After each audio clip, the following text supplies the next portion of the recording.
tonight.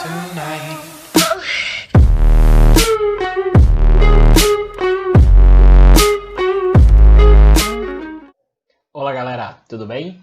Bom, na aula de hoje nós vamos ver dois exemplos que a gente vai trabalhar isso aqui, ó, diagrama de forças. Na verdade, a gente vai aprender a fazer isso aqui, ó.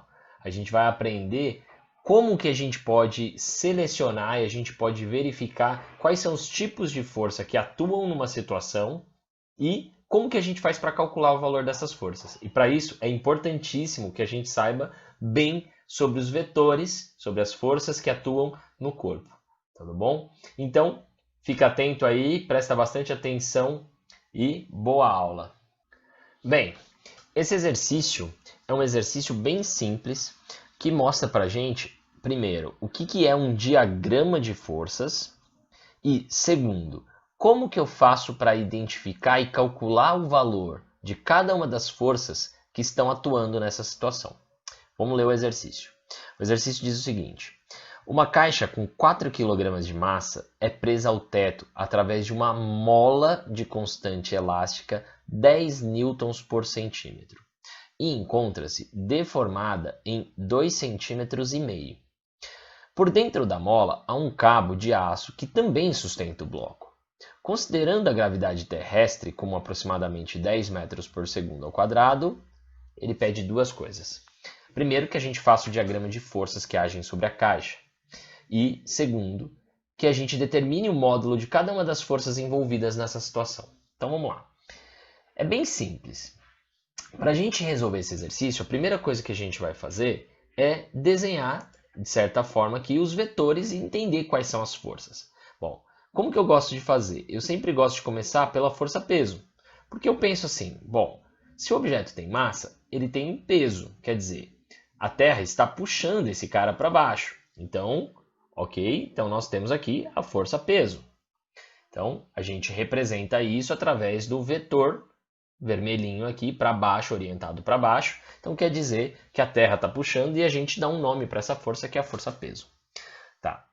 Bom, obviamente, vocês percebem aí que o sistema está em equilíbrio e que esse objeto está sendo sustentado, então ele não está caindo. Bom, alguém tem que estar segurando esse cara. Alguém está impedindo que ele caia. Bom, nesse caso eu percebo que ele está sendo preso não somente por uma mola, mas também por um cabo. Isso significa que tem duas coisas segurando essa caixa. Então existem dois tipos de força atuando ali. Bom, um através de um cabo e outra através de uma mola. Quando a gente tem uma força exercida através de um cabo, de uma haste, não é isso? De um, podemos dizer assim, né? de um fio, não é isso? Uma corrente. A gente chama esse tipo de força de tração ou tensão. Então a gente vai representar aqui, ó, em cima do cabo a gente vai colocar uma seta, tudo bem? A gente vai colocar uma seta aqui, tá? E essa seta vai representar para a gente a força de tensão ou tração, como queiram, não é isso? E eu também tenho uma mola, um material que se deforma, um material elástico. Então a gente vai chamar esse tipo de atuação, essa força, quando ela é exercida através, né, aqui de uma mola, a gente dá um nome, a gente chama esse tipo de força elástica, tá? Eu vou representar aqui, falar, professor, mas você colocou ali, né? Você não sabe, você já sabe qual força é maior do que a outra? Não, eu vou deixar por enquanto assim, tá? Vou deixar por enquanto assim, só vou escrever, ó, força elástica. Eu ainda não sei os valores, mas eu estou representando, tudo bem? Eu estou representando, é um esquema. E isso é o que eu chamo de diagrama de forças, tá? Então, o que é o diagrama de forças aqui? O diagrama de forças é justamente para mostrar para mim, né, o quê? Qual é, na verdade, o que aqui para mim, qual é as forças, quais são as forças envolvidas aqui? Então, nesse caso é bem simples. Olha, eu percebo que eu tenho uma força de tração e uma força elástica apontadas para cima e uma força-peso apontada para baixo. Então, o primeiro item resolvido. Ó, faço o diagrama de forças que agem sobre a caixa. Pronto, tá aí. Não preciso nem colocar em escala, eu só quero um diagrama, eu só quero um esboço do que está acontecendo. Ok, legal. Agora vem a parte mais legal ainda, que é determinar o valor, né? O módulo quer dizer o valor. Então vamos para as informações que nós temos. Nós sabemos que a caixa tem, certo, um peso de, né, uma massa de 2 quilos, de 4 quilogramas. Eu sei que o peso a gente calcula assim, ó, massa vezes gravidade. Então, se a massa é de 4 kg, observa que está no sistema internacional, então está no SI, está no sistema internacional, não vou precisar fazer nenhuma transformação, a gravidade tem valor 10, então o peso dessa caixa é 40 newtons. Isso significa então que aqui eu tenho 40 newtons de força puxando esse bloco para baixo. Obviamente, essas outras duas forças têm que estar impedindo isso. Tá? Beleza. Eu tenho alguma fórmula para calcular a força de tração? Não, não tenho. E para a força elástica? Bom, para a força elástica eu tenho. Então, como que eu calculo a força elástica? A força elástica, eu vou calcular assim, olha. K, que é a constante elástica, e X, que é a deformação. Bom, aí eu vou fazer passo a passo e vou explicar o que significa cada um desses itens. Quando eu digo que a constante elástica é 10 newtons por centímetro, eu estou dizendo assim, olha, se a constante elástica é de 10 newtons por centímetro, basicamente eu posso trocar essa informação por essa. Ó. Se eu fizer uma força de 10 newtons sobre essa mola, ela estica 1 centímetro. Isso que é o que significa, né? O conceito de constante elástica é esse. É o quanto de força você faz para deformar uma certa quantidade dessa mola. Então, se eu estou aplicando 10 newtons nessa mola e ela está, né, deformando, ela deforma 1 centímetro, eu percebo que nessa situação ela não está deformada, ela não está esticada só 1 centímetro, ela está esticada em 2,5 centímetros. Então, eu posso fazer ou por regra de 3, pensar, olha, se eu sei que quando ela está esticada 1 centímetro é porque eu estou puxando, estou fazendo uma força nela de 10 newtons, se eu faço uma força de 2, não, uma deformação, provoco uma deformação de 2,5 centímetros, isso significa que eu vou precisar de uma força maior. Então, eu até poderia pensar o seguinte, olha, se 10 newtons provoca, né, uma deformação de 1 centímetro, se eu aplicasse, né, 20 newtons, isso deformaria o dobro. E essa é a lei de Hooke, 2 centímetros. Tá.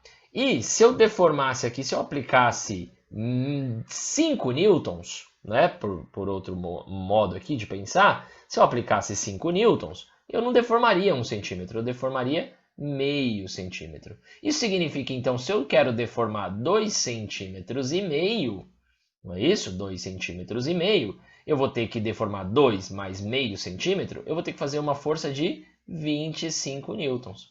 Tá, poderia fazer desse jeito, né? Poderia fazer por raciocínio, aqui, né, por proporção, poderia simplesmente aplicar a regra de 3, ó, 1 vezes x é x, 10 vezes 2,5 é 25 newtons, poderia fazer desse jeito, ou simplesmente usar a fórmula. Qual é a constante elástica da mola? Olha, 10 newtons para cada centímetro. Mas quantos centímetros eu deformei a mola? Eu deformei em 2,5 centímetros. Como eu deformei ela em 2,5 centímetros, certo? A minha força elástica, 10 vezes 2,5, 25 newtons. Isso significa, então, que a força que essa mola está fazendo aqui é uma força de 25 newtons. Então, peraí.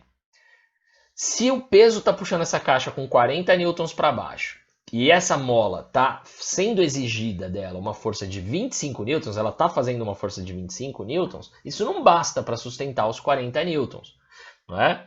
Eu sei dizer matematicamente que a tração, a força de tração mais a força elástica, juntas, ambas, né, elas sustentam esse peso. Então, se eu sei que a força aqui é 25 e que aqui é 40, qual é o valor da tração que está faltando aqui, né? Ou seja, qual é a tração que somada a 25 dá 40? Bom, se eu passar esse cara subtraindo, não é isso? Ou simplesmente né, a gente faz aqui 40 menos 25, isso vai dar um valor de 15. Então, isso significa que a tração nesse caso, não é isso? A tração nesse caso, eu vou ter que colocar em azul para ficar tudo bonitinho, a tração nesse caso vai ser de 15 newtons. Ah, legal, então aqui resolvido o meu problema. Eu consegui falar para você fazer o diagrama de forças, ou seja, mostrar para vocês aqui qual que é o diagrama de força, como que eu faço o diagrama de forças, e também, através de fórmulas e raciocínios, né, de conclusões lógicas, eu chegar aqui ao valor de qual é a força de tração, qual é a força elástica e qual é a força peso. Tá bom? Até o próximo exercício. Esse próximo exemplo mostra uma situação diferente. Fala que uma pessoa tenta empurrar uma enorme caixa de 80 kg sobre uma superfície áspera. Apesar do esforço, não consegue movimentá-la. Então ele está empurrando e não está conseguindo movimentar. O exercício também diz o seguinte: o coeficiente de atrito estático vale 0,25. Considerando a gravidade terrestre como aproximadamente 10 metros por segundo ao quadrado, pede novamente para que a gente faça o diagrama de forças que agem sobre a caixa, né? E determine o módulo de cada uma das forças envolvidas nessa situação. Então, é extremamente importante quando você pega um exercício de dinâmica que fale sobre forças, que você faça o diagrama de forças. Então, vamos lá. Então, vamos pensar. Se essa caixa ela tem massa, é porque ela possui aqui um peso. Então, eu vou desenhar aqui um vetor, falar, olha, esse vetor, a Terra puxa o objeto para baixo, planeta Terra puxa o objeto para baixo, e eu vou colocar aqui uma força P, tá? Então, vou escrever P, de peso. Outra coisa que eu percebo é que esse objeto, ele está sendo puxado pela Terra, e ele acaba pressionando essa superfície aqui sobre a qual ele está aqui, sobre a qual o objeto está. Então, ele faz uma força, ele pressiona esse chão com uma certa força. Então, ele está pressionando essa superfície aqui com uma força, né, igual ao peso dele, nesse caso. Tá? Então, ele está pressionando o chão. Então, o chão é pressionado com o mesmo valor da força-peso, ou seja, esse objeto tem um peso, acaba pressionando o chão e o chão responde, não é? Isso responde, né, essa força com o que nós chamamos de força normal, tá? Então, responde aqui com uma força normal. Então, eu percebo que o chão está devolvendo essa ação. Como essa força que age sobre o chão não me importa nesse caso somente as forças que estão agindo sobre a caixa, eu vou apagar aquela outra força, tá? Lembrando que normal e peso não formam um par ação e reação, porque a reação, essa normal, é a reação da compressão que o objeto fez sobre o chão, ou seja, a força que o chão sentiu, sofreu uma força, ele vai aplicar a reação. Bom, lembrando então disso, bom, nós temos a força aplicada por essa pessoa. E a gente percebe que ela está empurrando a caixa para a esquerda. Então, nós vamos representar essa força, né? Aqui, vamos representar essa força por uma seta que aponta para aqui a esquerda. Então, nós temos uma força aqui. Então, essa força, eu vou colocar assim, ó, força externa, tudo bem? Força externa, porque alguém está aplicando essa força, a força que o homem está aplicando. Poderia colocar força que o homem aplica, a força do homem, né? Enfim, isso não vai alterar em nada o exercício. Força externa. Agora, se ele não está conseguindo movimentar a caixa, isso significa que o atrito que existe entre a caixa e a superfície aqui, a superfície da caixa e a superfície do chão aqui, ele está impedindo que isso aconteça. Ele está impedindo que isso aconteça, né? Deixa eu até colocar uma cor mais, talvez dê mais de destaque aqui, tá? Então ele está impedindo que esse movimento aconteça. Portanto, essa força é o que eu vou chamar de força de atrito, né? Que é o que ele está me dizendo aqui, que existe um atrito, é uma superfície áspera, né? Bom, então, quando ele me pediu para fazer o diagrama de forças, já está aqui. tá? Agora, o que que eu tiro de tudo isso, né? Se ele não está conseguindo movimentar essa caixa, isso significa que a força resultante que age sobre ela é zero. Significa que essas forças de alguma forma se cancelam. Essa com essa e essa força com essa. Então, eu consigo tirar aqui duas conclusões. Eu consigo tirar a conclusão que a força-peso e a força normal são equivalentes em valor, têm o mesmo valor numérico, e a força que o rapaz aplica, que é a força externa, é igual à força que o atrito faz. Bom, então vamos por partes aqui.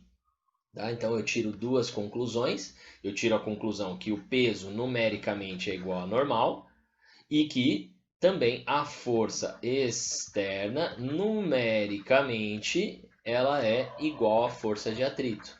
Então tá aqui. Bom, vamos calcular aqui o que a gente consegue calcular. Ó, a massa, 80 kg, está no sistema internacional, então não vou precisar fazer nenhum tipo de alteração.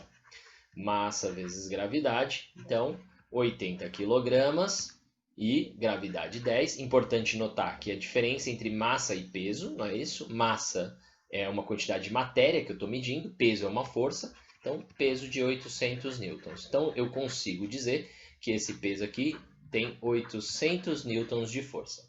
Bom, nesse caso, já consigo falar, ó, numericamente, se eu sei que o peso é 800, como eu não tenho nenhuma força extra vertical, né, nem ajudando a comprimir mais e nem aliviando a compressão da caixa sobre o chão, eu vou dizer que essa força também é de 800 newtons. Não é isso? Está em equilíbrio, a caixa não está nem afundando, nem flutuando, então está aqui.